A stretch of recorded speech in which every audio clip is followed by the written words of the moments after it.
This week on Not Sauce for Work, Terry Tam is co-hosting from home. Eagle is producing. On today's show, we talk about the Final Four that apparently is entirely about Coach K. Bruce Arians retires, and an important statement from a former president. We also hear from Chris Rock for the first time since the slappening. We'll get into this and much more on this episode of Not Sauce for Work on the Hot Sauce Sports Podcast Network.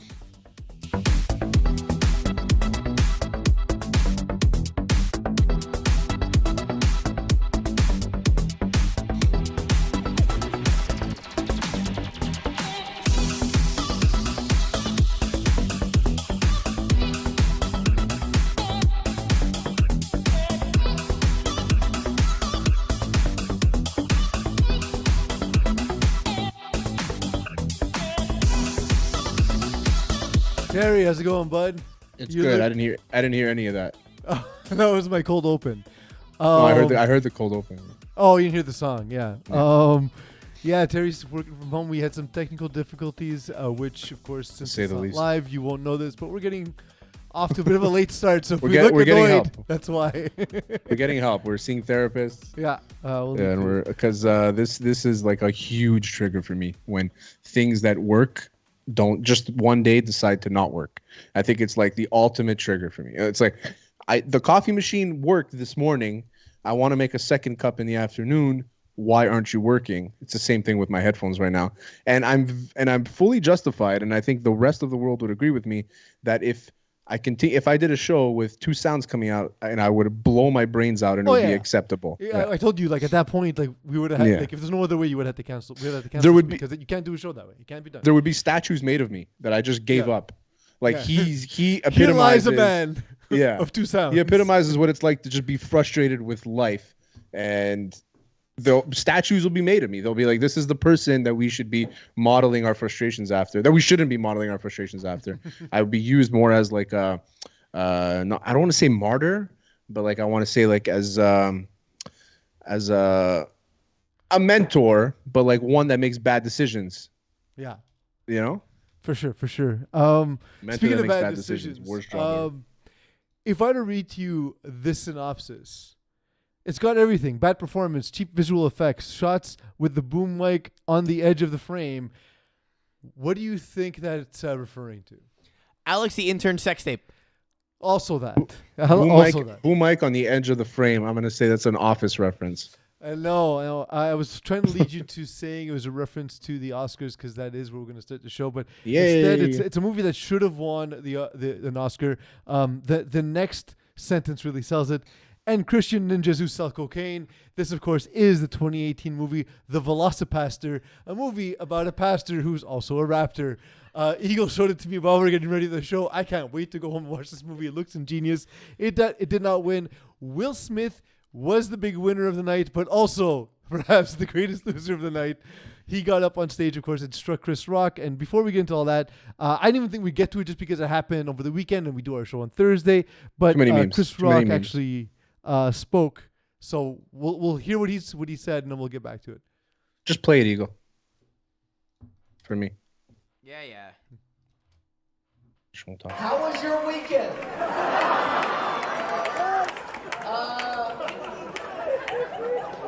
I don't have like a bunch of shit about what happened.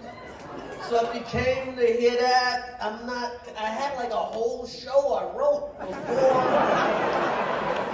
this weekend. And I'm still kind of processing what happened.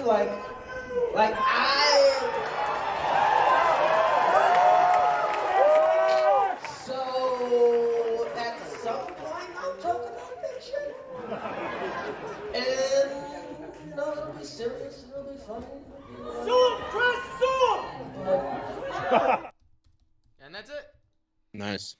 He hasn't really said anything about the whole incident. I'm sure I mean, besides the fact that he literally had hours worth of material prepared for his tour, I get it. Yeah. And also, I think if he's going to do it, he wants to do it in a way that the messaging is controlled and, they all understand behind the scenes what's going on and how it's going to be messaged and all that stuff. Yeah. But, also, Chris Rock is one of the best comedians of all time. So, he knows what he has at his disposal right now. He knows that he has, the cash cow. He knows that the Netflix is going to pay him another $20 million to post a special where he makes fun of Will Smith and Jada Pinkett Smith. That's just basically what we're going to get right now, and everybody's going to watch it. Well, so that's the thing is apparently since this has happened, paparazzi have been swarming around Chris Rock, and everyone wants to see what the reaction is going to be, the next move. But comedy acts take a year to sculpt, right? It's not that. That's to me the thing that always amazed me about Dave Chappelle when he would do these impromptu things after the death of George Floyd is nothing in his life has been go and grab a mic an hour after something happens and speak, right? His whole career has been planning and planning and planning, and as is the case with Chris Rock. So that's why he didn't really have a ton of material on it. I'm watching all the reactions to this, and I know I'm always the guy asking for nuance, and I'm always the one saying, well, what does this really mean? And man, sometimes a dude just slaps another dude and it's funny. That's all I got. It doesn't mean I don't like Will Smith more or less. I think he won an Oscar for the worst movie he's ever made. Including after. So I can't. I refuse to be critical because I can't speak English, because I have technical issues, because I'm still thinking about this double sound coming out of my mouth that's not coming out of the speaker that's not happening anymore, but it's still in my head. No, but Will Smith, yeah, as much as I liked seeing somebody get slapped at the Oscar stage out of all places, the most pretentious place in the world where people don't get smacked enough. Where you give an award for art. The dumbest thing I've ever heard in my life. So far, and there's been a lot of hot takes on the internet. The one I think I've appreciated the most is actually from Kareem Abdul-Jabbar, who wrote, with a single petulant blow, Will Smith advocated violence, diminished women, insulted the entertainment industry, and perpetuated stereotypes about the black community. No, he didn't. He just slapped a dude. It doesn't have to be about everything. Judd Apatow, no one almost died. Relax. The reactions to this, you would think that I heard more about this than Russia invading Kiev. And I heard a lot about that. I mean, also, if he hadn't done this, I wouldn't have known the Oscars were even happening. So honestly, I was the same way. I had no idea what was going on. My buddies, I know because I know. Chat, one of them was he's like, "Are you guys watching the Oscars?" I'm like, "No." When is it next week? I have no fucking idea. I have friends sort of in the industry, and industry adjacent, and music and such. So, it's important to them, so they're posting about it a lot, and so I know that. But you guys know, to me, the greatest movies are the ones where the plot is explosions. So my movies are never represented in these. My movies are.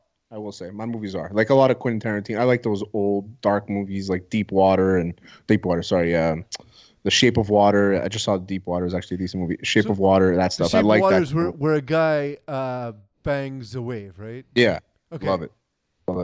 Can't wait to never watch that. Power of the Dog, decent movie. I like that movie actually.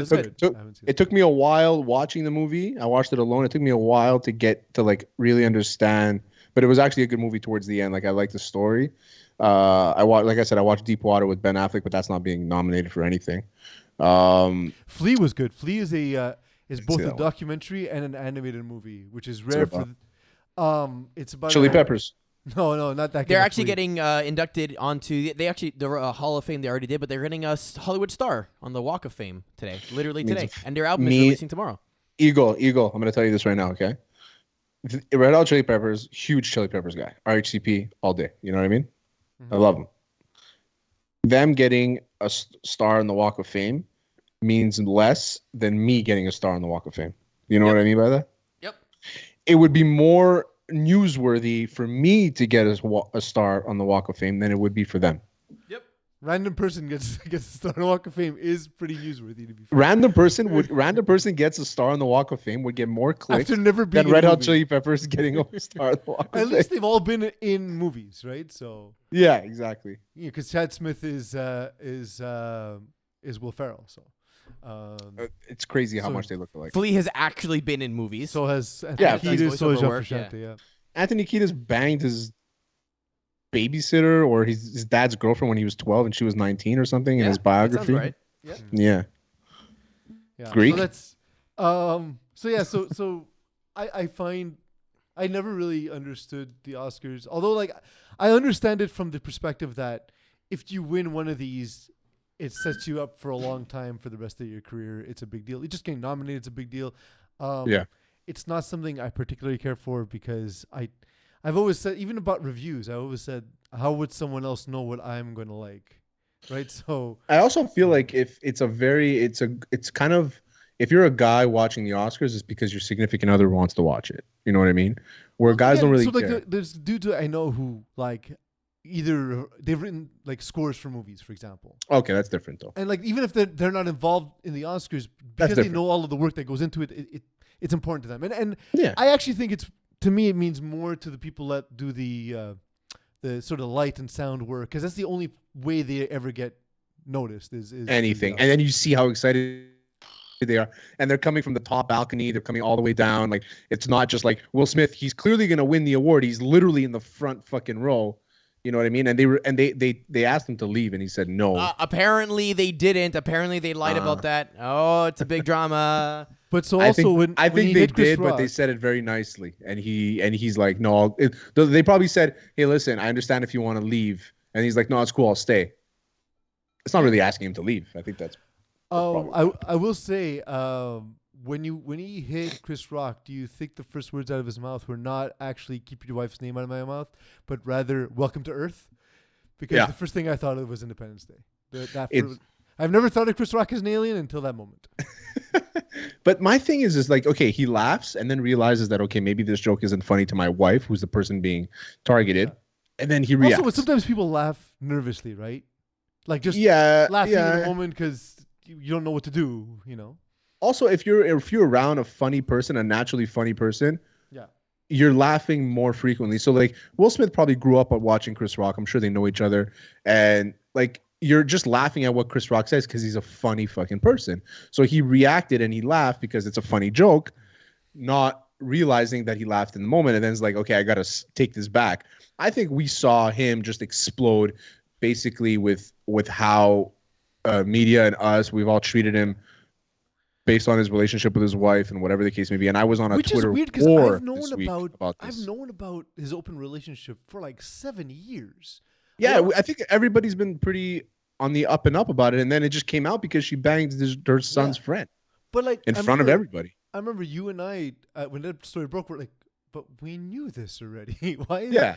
But I guess maybe not everyone. Like it wasn't a thing that was like in sort of like commonplace. Like not everybody knew. It was just sort of like, if you're sort of in tune to this kind of stuff, you might have this. You might have read it somewhere or seen it somewhere. Well, I have a question because, like I said, I was on Twitter all week because I responded. There's this guy I follow. His name is Zuby, and he's a very he calls himself a libertarian, but he's more conservative in what he says. And he said along the lines of open marriage isn't a marriage, and that's why the West is gonna crumble or whatever it is. So I responded, and he retweeted me and responded to me, and then I just got annihilated by a bunch of right wing. Homophobic. I was going to say, because that's not a far stretch to gay marriage is what's ruining the West, and it's not marriage at all, right? Well, that's what they also say. So a lot of them, and I'm like, listen, I'm not somebody that agree. Like, I would never be in an open marriage. I'm not built for that. So like, it's cool if people want to do it, and if they do it and nobody else gets hurt, I mean, I don't see anything wrong with it. And they're like, no, marriage needs to be between a man and a woman, monogamous. I'm like, first of all, I Googled it. Nowhere does it say monogamy. Yeah. Nowhere does it say man and a woman. Like, I looked at 8 different definitions of this, and nowhere did it say that. Also, other cultures where monogamy is not expected. I said, listen, well, you're like, and they're like, oh, well, you're talking about as a relationship. Yeah, a marriage is a partnership. It's a relationship. You know what I mean? And so you can do whatever the fuck you want if you both agree to it. Consenting. And then one person, okay, this is how dumb they are when they realize that their message isn't being clear because it's very narrow-minded. One person called me a pedophile, said, oh, so it's okay if somebody marries an 8-year-old, you pedophile? I'm like, where did I even talk? One guy said, because I knew he was going to get upset at this, so I called him sweetie. So I said, is that okay with you, sweetie, or something like that? He's like, oh, why are you calling it an African-American guy sweetie? Are you gay? And I was like, first of all, I didn't bring your race into this. Second of all, like the people I'm not on Twitter gay. who It's just the instantly word go to pumpkin. Hitler, right? And then I said, no, it's okay. I called him pumpkin at the end, and I left it at that. He stopped answering. But yeah, these people are dumb. And then one person's like, so you're not gonna say that you shouldn't marry an 8-year-old. Okay, cool, very clear. I'm like, when did I say you're allowed to marry an 8-year-old? And in the 50 messages that I sent out that day, the responses that I made, none of them said that an 8-year-old should be marrying an adult. None of them. None of them, not one. I always tell my wife that the second I retire, I'm gonna throw my phone into the ocean, and then I told her, no, it's gonna contribute to like climate change, so I'm gonna get an aquarium with a fish and then throw my phone into there. And then I realized I'm stuck taking care of a fish in my retirement. This whole thing's terrible. I blame Twitter. Twitter, this is all your fault, and it is now time for the news.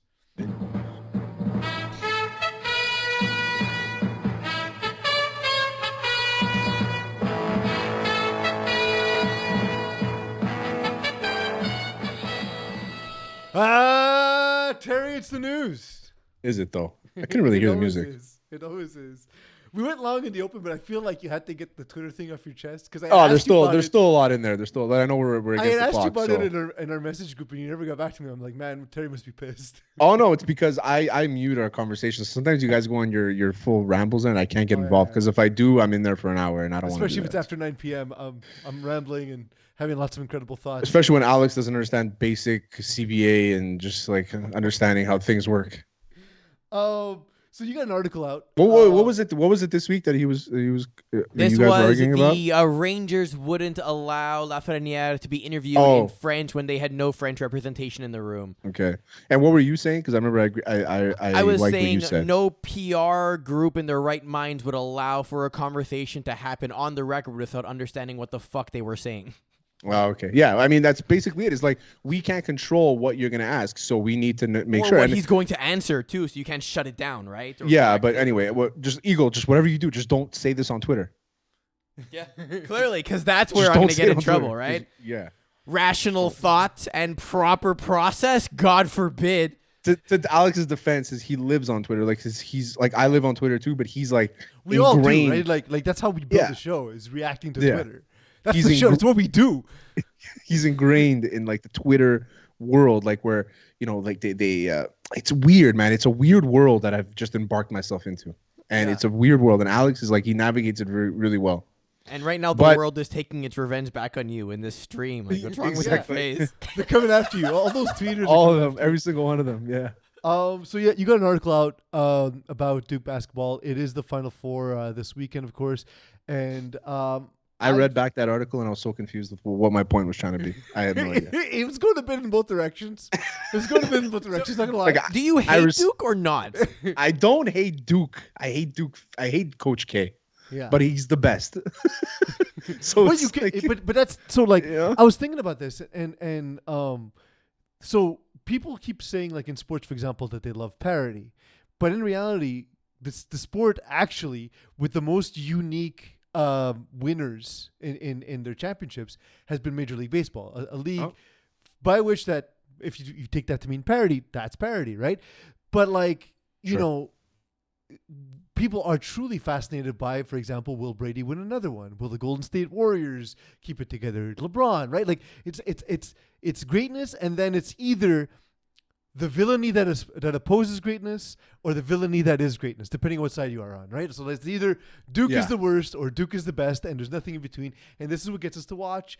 And the thing is, like, there's so many things about this Final Four that is insane. Like the fact that North Carolina and Duke have never played against each other in a tournament in the 170 years that Coach K has been the head coach at Duke. It's nonsense. Coach K has never played a Final Four in New Orleans, despite the fact that like one decade he went 8 times, and the 2 times the Final Four was in New Orleans.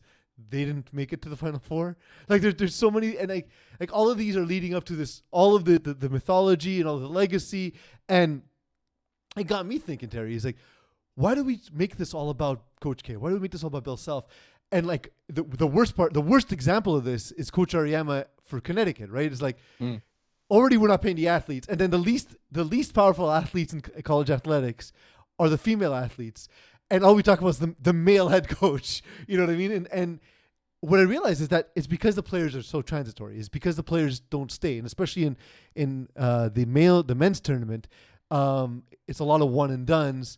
We don't have any familiarities with the team. The only thing we see year after year is the coach.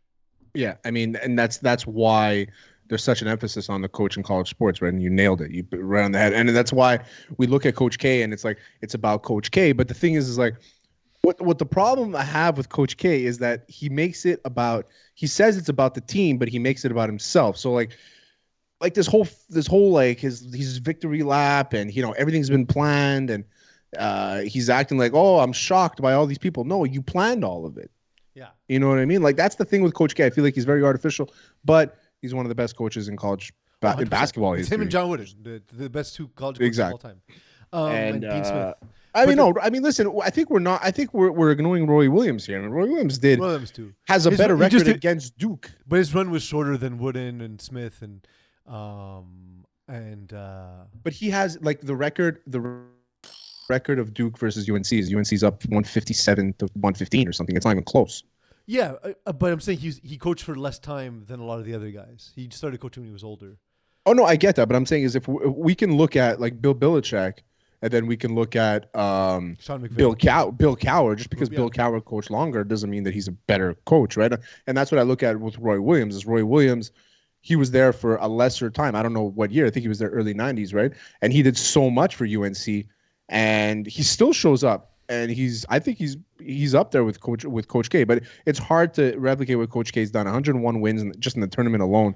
Yeah. That's bananas. But and also coach Team USA and all that stuff. Yeah, there's all. I mean, my sister can coach Team USA, but that's not even like shoot. What are you telling? What are you telling them? Like, what is Coach K like? I understand there's a lot of coaching in basketball that I don't understand. I understand that I don't understand this. But what's he doing? I mean, so it depends.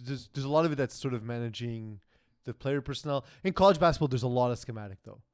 Yeah, I mean, it's college, right? Yeah, and like you see it in the tournament where like the better teams basically put you in foul trouble with 12 minutes left in the half, and then you spend the entire second half shooting free throws and winning the game. Like that's how like St. Peter's lost exactly that way, where they can't shoot, and then they had and they're also a lot smaller. But that's the thing is they're trying to take charges, but you can't take charges when the guy's twice your size, right? You're just gonna bounce right off of him, and they're faster than you, they're stronger than you. There's nothing that you can do there, So, but that's the thing with this tournament too is like there's all these guys, like all these great games that I followed and I bet on, and and they're just fun games to watch. And I don't remember the names of the schools now, 2 rounds later. And Houston was fun.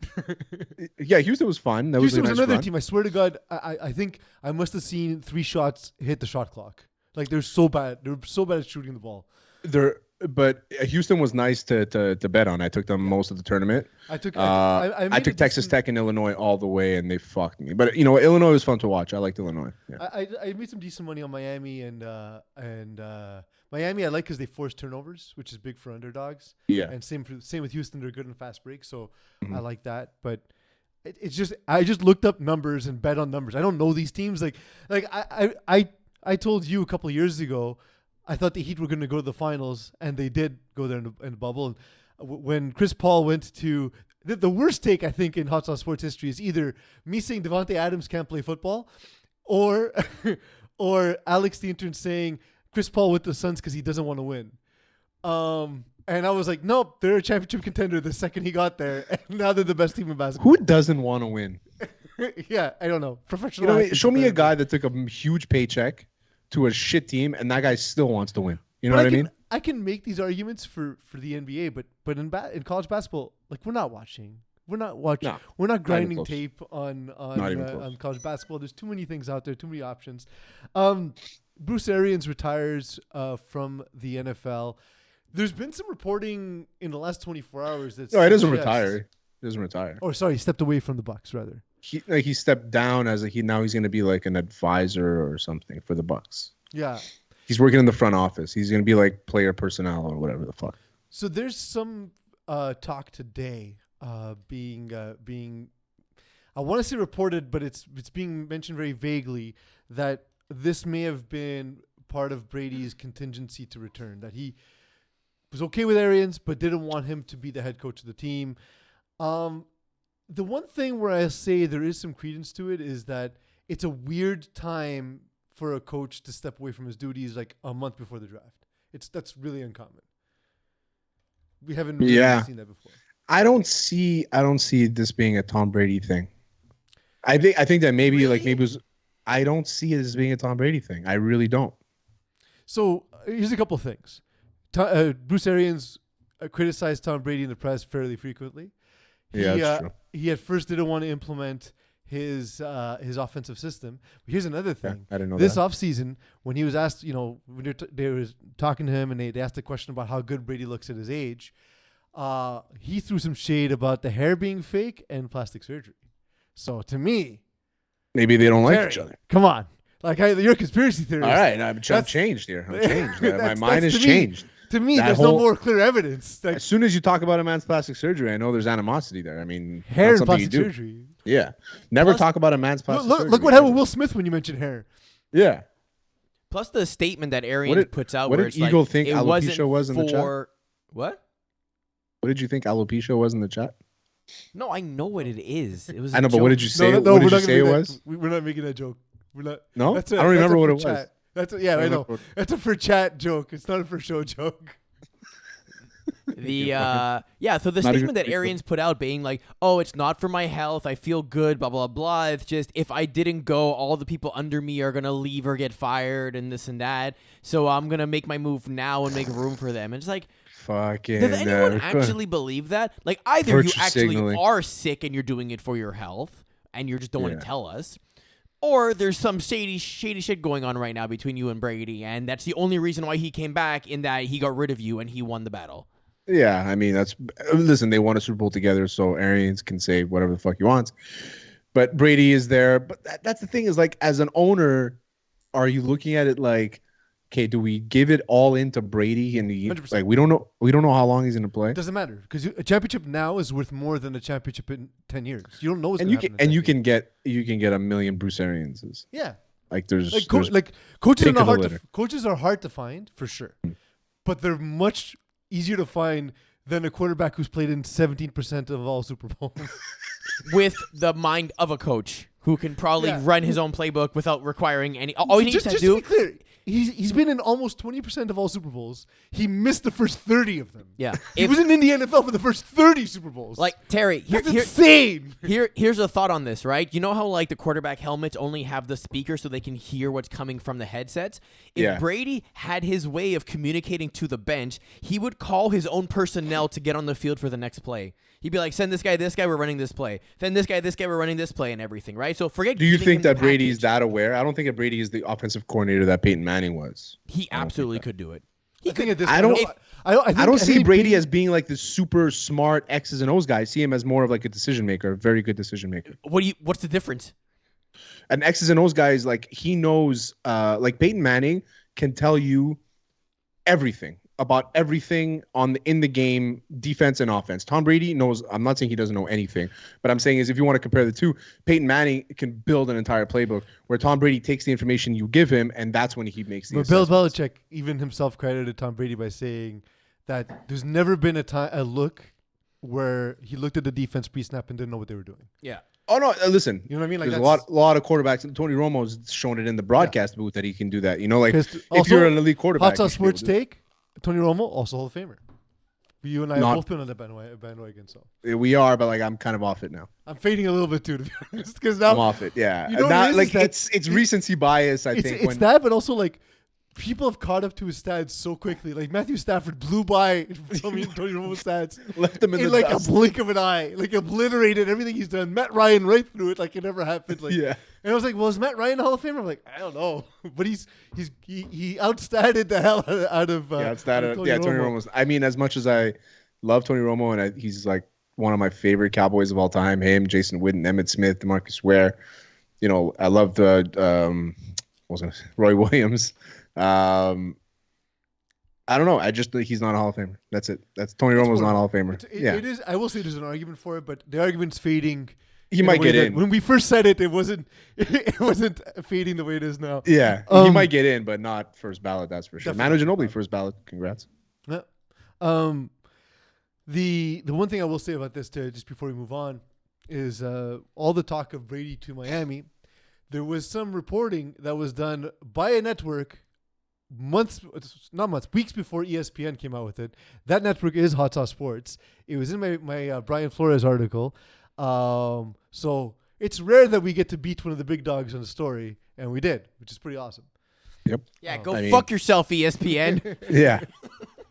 When Hot Sauce Sports is beating your stories, you know you have a problem.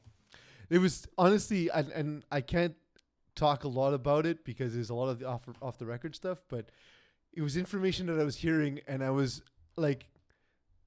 silent on my end of the phone because I was in shock with what I was hearing. I was like, "Oh, you gave me this information? Okay. Can I quote you? No. Okay. Conversation concluded." Sure. Okay. I want to read you something from the office of a former president. Oh, this is great. I read this. So I'll read it to the audience. It's But you know why context. You know why he came out with this? Because there's like he apparently there's like a not a trial. There's like an indictment on him or something. I don't know. There's something, but like they're trying to find some sketchy shit that he did. So he's like, it's true. The same day, by the way, that because he released his phone records during the Capitol riot, of which there are 7 hours missing. What?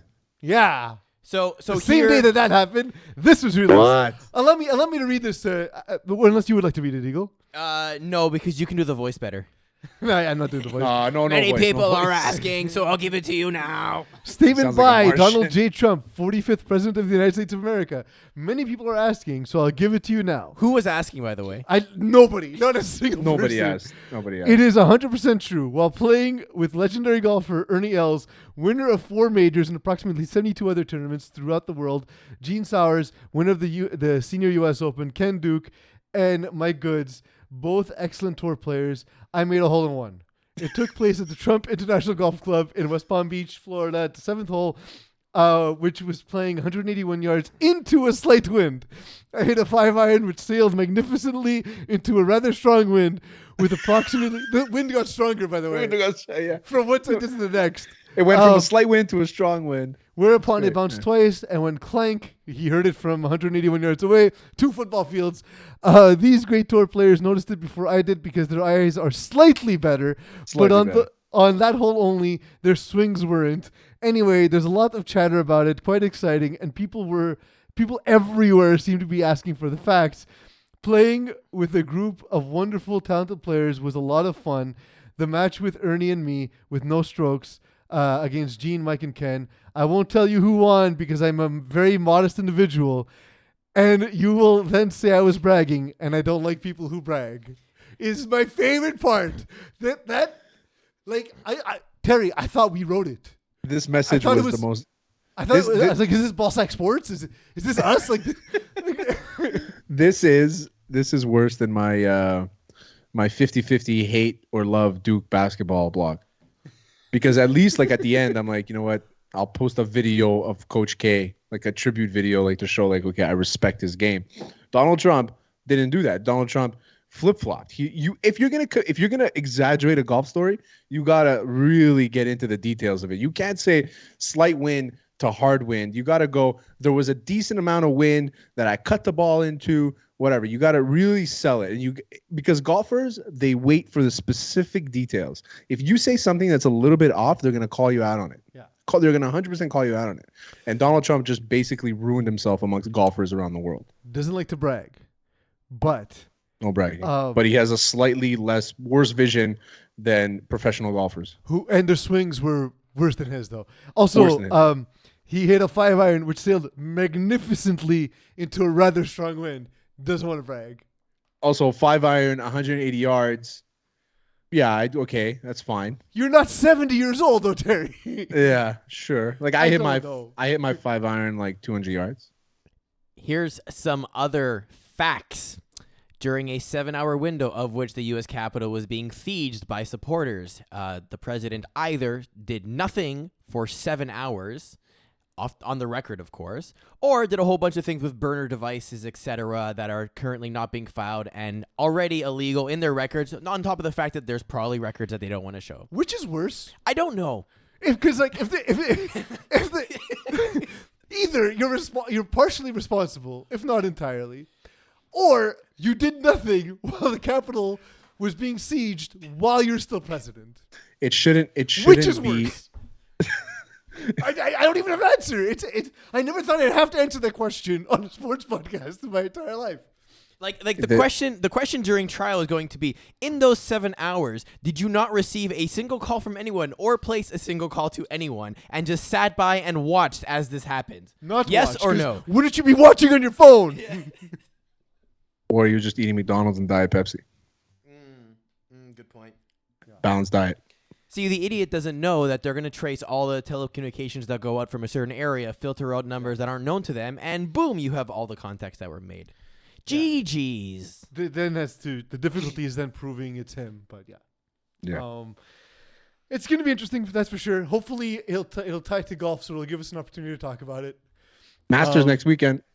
I'm so excited. It's the first year you get to watch it. Yeah. I'm not working for the first time that weekend. I usually do play-by-play on that weekend. I'm so happy, Terry. It's true. You guys want to come over, wear your finest green jackets? It'll be a good time. I might have to come over. I don't know if I have a green. I have a green sweater. There we go. Or paint your body green.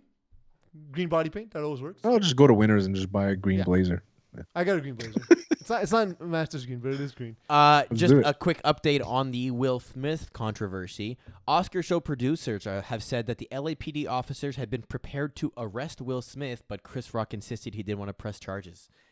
But because Chris Rock knows that had, clearly. Also, for those saying that this is fake, Chris Rock's not that good an actor. Have any of you guys seen Grown Ups 2? Come on.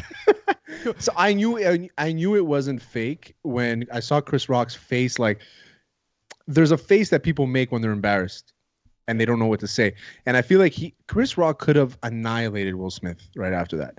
If I'm Chris Rock, so. Will Smith's a much bigger dude, man. No, I mean verbally. If I was Chris Rock, he starts talking and he starts saying, "I could have said," and then he says, "Never mind." Like he says. Like you see him about to unleash, and Chris Rock's the bigger man, but he would have been a bigger man if he just went, you know what? Don't get mad at me because your wife fucks your friend's friends, your son's friends. I would have said something like that. You know, the other thing related to Grown Ups too, of course, is Stephen A. Smith's take of "You're lucky Chris Rock's boys didn't come get you." Who? Kevin James and Adam Sandler waiting backstage. You know. James and Adam Sandler. You can just imagine Kevin James just sitting there with a sandwich. But if the Rock said it, we're looking at a very different situation. But like, I don't know why people are combining those two people. Is it just the Rock and Rock thing? Because again, to me, it's the Rock thing. Yeah, to me, his boys are the Adam Sandler crew. It's like, no, I'm saying because the Rock presented an award. So like, I think it's just the names are Rock. It's just the two names are Rock. What I about just think he's a massive human. Yeah, what if Rocky cousins, the. Yeah, the.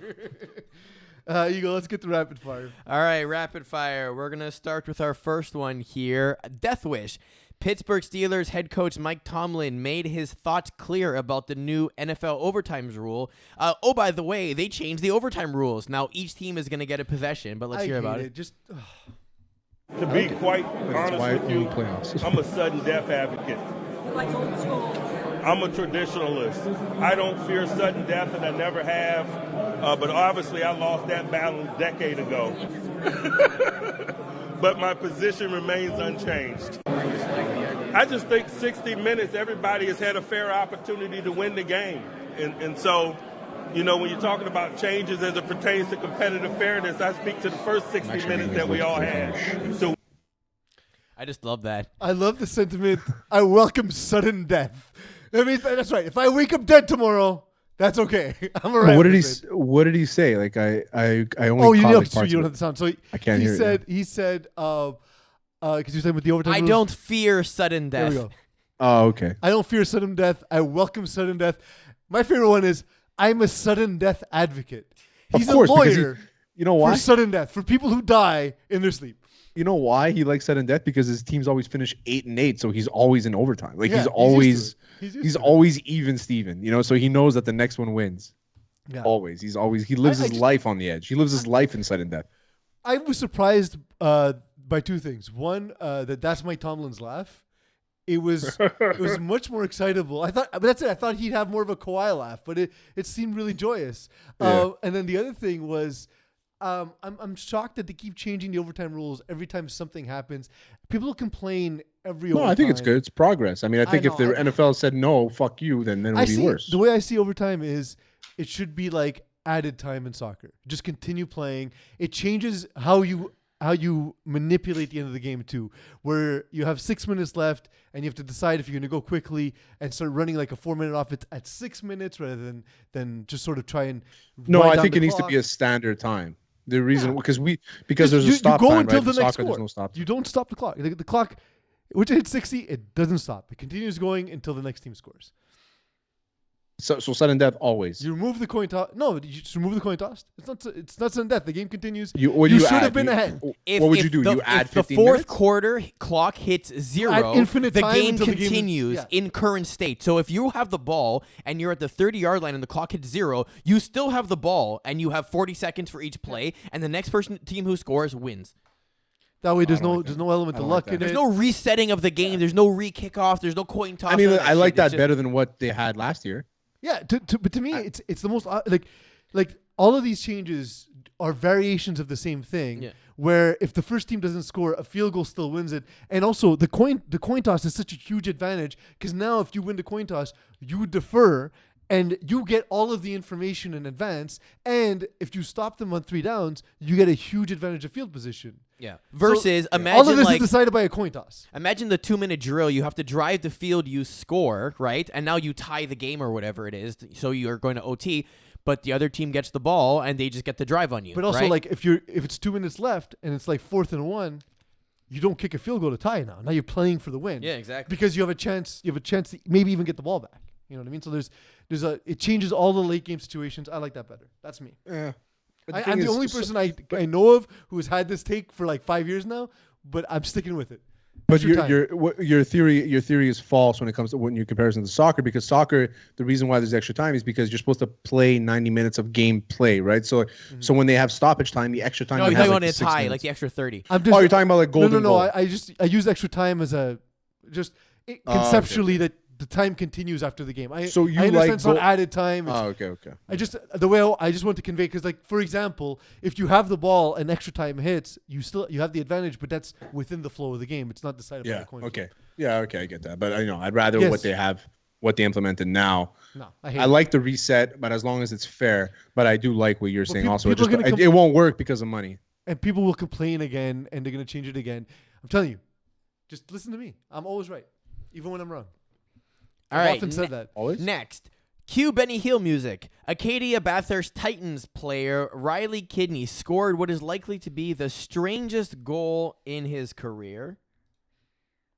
Jonathan Lagelle, the linesman Brett Boyce 78 and Matt McConnell number 61. We're underway. The Islanders face-off. win the faceoff. Puck rolls in and it's in the net. Wow. The Titans get a goal 5 seconds in. LaPena Kidney, mishandled yeah, the he puck has off the fucking set. opening faceoff. I don't believe a Titans So player good. ever Mackenzie touched Bathurst. it. Kidney should get credit for the goal, but 5 What's the weirdest seconds goal into you this ever hockey scored in game, any the Acadie sports? Bathurst Any, Titans have themselves like a basketball or 1-0 football? lead.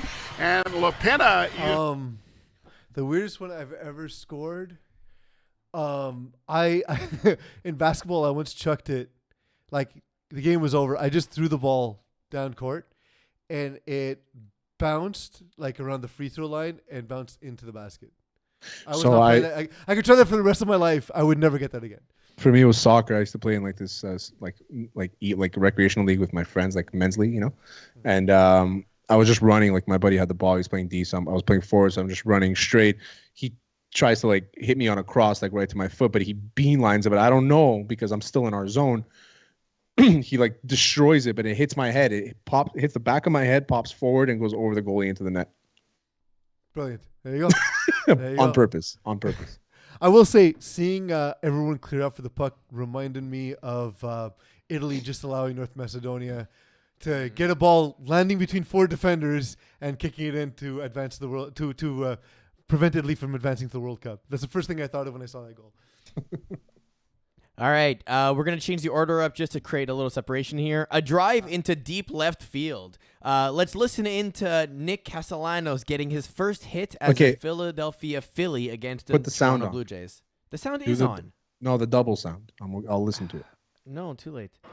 Charlie Montoya and Pete Walker sitting on the bench, and Salcedo gets a strikeout, and of course Pete Walker was unfortunately arrested early Friday morning for driving under the influence, and he made a statement apologizing for his actions. Obviously a very significant situation. Charlie Montoya, his quote is, he said, "The Blue Jays and I are aware of what happened, the incident involving Pete Walker, but we're still gathering information out of respect for the process. That's all we're going to say right now." And the Blue Jays as an organization have taken the same path. So unfortunately, a very significant situation with Pete Walker, very highly respected pitching coach. But the Blue Jays and the organization are going to wait until all of the information is gathered. So he is continuing to serve as the pitching coach, and he's been here today watching these Blue Jays pitchers so far. 3 pitchers today, and we're scheduled to see Thomas Hatz, Julian Merriweather, and maybe Anthony Castro throughout the course of this game. And smack. That looper, that's going to drop for a base hit. Castellanos reached out and poked it into right field.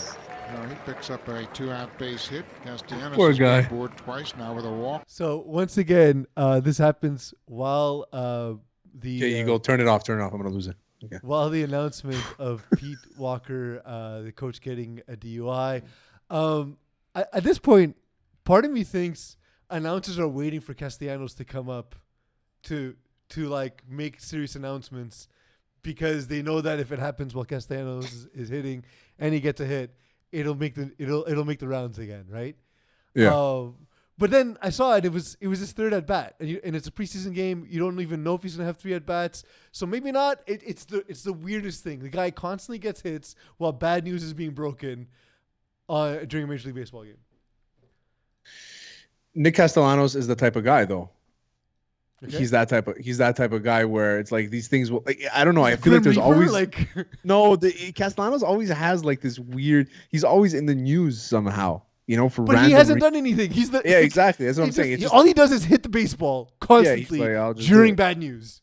Yeah, I mean, Castellanos is fantastic. But like another thing about baseball announcers, I understand the storyline. You're not very excited about saying the storyline, but like that he almost put me to sleep. That was a minute video. He almost put me to sleep. Yeah, they're amongst the worst. I think that's what they want. Is they want people to fall asleep in front of the TV, so they just continue to get ratings because the person won't be able to switch at the commercials. Well, golf kind of has that too going, right? Where you golf phase out, you come back, But golf shows the game while the commercials are on, so that's true.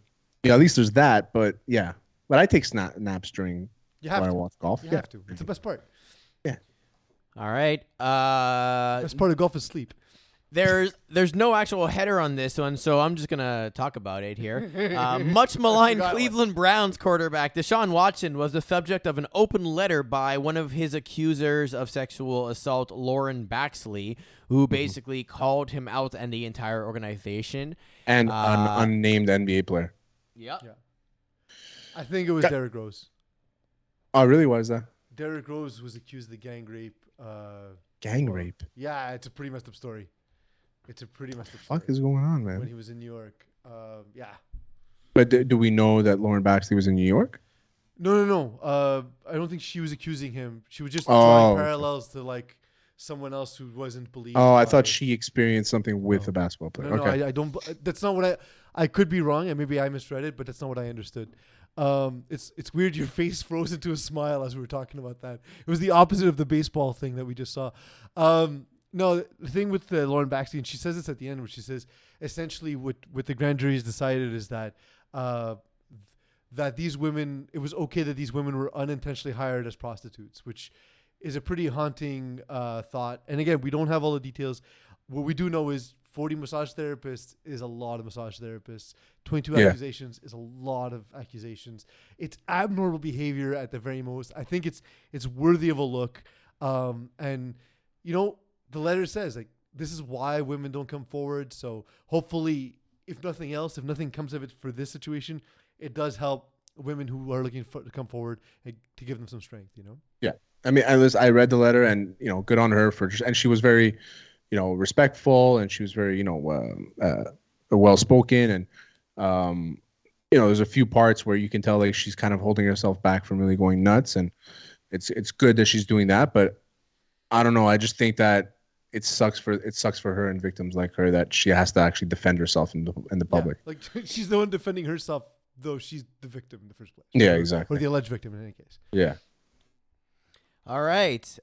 Next on the list, information overload. The NHL on TNT reached deep into their analytics bag to unveil the following information during the Vegas Knights and Seattle Kraken game, sponsored by AWS. Face-off probability. You get worse at this every week. What is it? AWS uses A face-off result. Did it work? Yeah, check the stat right up here. Over 10 years of historical data like head-to-head matchups where a player's handedness to determine the probability. And then they called it. They say, okay, now they're going to win because of the odds. Well, no, Yeah, the odds. the probability of winning the face-off with 50-50. You needed advanced AI to tell you that. That's like if Eagle prepares a stat line for us, like while we're doing a broadcast. Eagle was too pulls up small, a I stat line couldn't for read. us, like, we have the advanced analytics. Please go to the advanced analytics. Like, right, the odds are 50-50. But you needed AWS-powered analytics to tell you the results.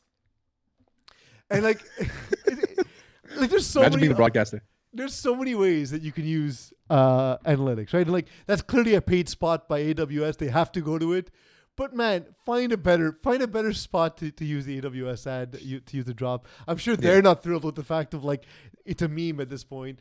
The vegan nights, as Eagle put it. The vegan nights. And the vegan I don't think there's nights anything game. vegan about it. Did you guys speak of that? Did you put F1 in Vegas? No, I So, like, saw that after. We're talking about Vegas. Is like they made a whole track in F1, or like they're doing Las Vegas. The states they have 3 races this year, but like one in Vegas. Down like the states weren't big on F1 like 5 years ago. It's pretty wild that this has happened. I think it came in with the like Haas coming in as a team and everything. I think they're trying to have a bigger U.S. presence. And the Netflix show went viral. Wait, Haas is an American brand? Yeah. No, it's German. No, but it's a U.S. division or something that's sponsoring it. Okay. It's an American team. And they have Schumacher. They have Schumacher's son on their team. So yeah. So and they have Kevin Magnussen, who's he's a vet. I can imagine like F1 weekend here is awesome. Imagine it in Vegas.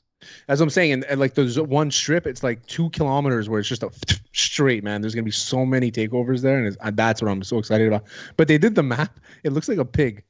Yeah, it legit. It does. Like a sucking pig. It looks like a fucking pig. It's too funny. It does. But I can't wait. Put an apple in its mouth and it's ready to go. I can't wait. All right, and last one here. A truly Canadian crime. The Supreme Court of Canada has upheld $9 million Canadian in fines after Richard Villarez was found guilty of fraud, trafficking, and theft of 9,500 bottles of maple syrup back in, was it 2012 or something like that? Yeah.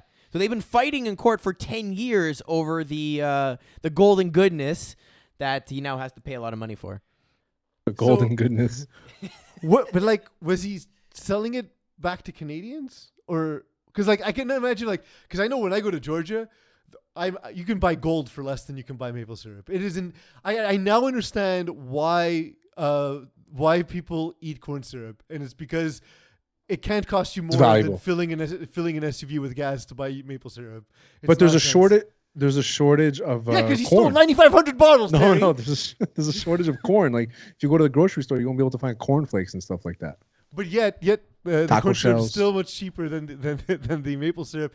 But like, so I have a friend who's got a maple farm. You have to tap like 1,000 trees to get. Okay, wait. Like, you have a friend who has a half bottle. maple farm. Yeah. You had a friend that's what were we talking about before? I forgot. Movies. You mentioned like you had a friend that was close to the situation. What were we talking about before? Movies. People. Movies. Oh yeah, Oscars. exactly. It's somebody Yeah. who wrote a score. Yeah, I'm like fucking guy. I'm old, know, man. You know I somebody love that you. was nominated for a Grammy? Yeah. I do know someone's nominated for a Grammy. Yeah, me too, actually. So it's not that hard. It's paid for. It's the record label tries to push it. Is all. Yeah. And that's our show for this week. Yeah, that is our show. Good stuff. Yeah, it was a good time. Terry, man, we fought through it. I We can did. see We you're- battled. You're still. We battled. I know you pretty well. I can see you're still pissed off. You're still grumpy. So it's an extra treat for those watching the show. Last week on the show, I said I pay for convenience. I let people use my Netflix and my Crave and stuff. I pay for convenience because I don't like when things don't work. And when things don't work, they fucking get under my skin. And and especially when it's things that are supposed to work. So the fact that it's not working, I'm about to lose my shit. Maybe if you didn't let all your neighbors steal your internet, this wouldn't be a problem. No, nobody steals my internet. I mean, maybe the password's not that hard. Nobody steals my internet, and I have a pretty fast internet. I don't know. I don't know what the fuck it is. Weird don't stuff know. the show. But we got there, folks. We got there. It was a lot of fun. Terry, thanks for fighting through it. Eagle, thank you for trying to fix Terry's issues. Eagle, fuck you, man. I want to thank everyone who has liked, subscribed, rated, reviewed, do all that good stuff. It helps us keep doing what we're doing, and we love doing what we're doing. So why not give us money to do it, money that we will spend on irresponsible things. Thank you all for tuning in, and thank you all for letting me be myself. You've been listening to Hot Sauce Sports.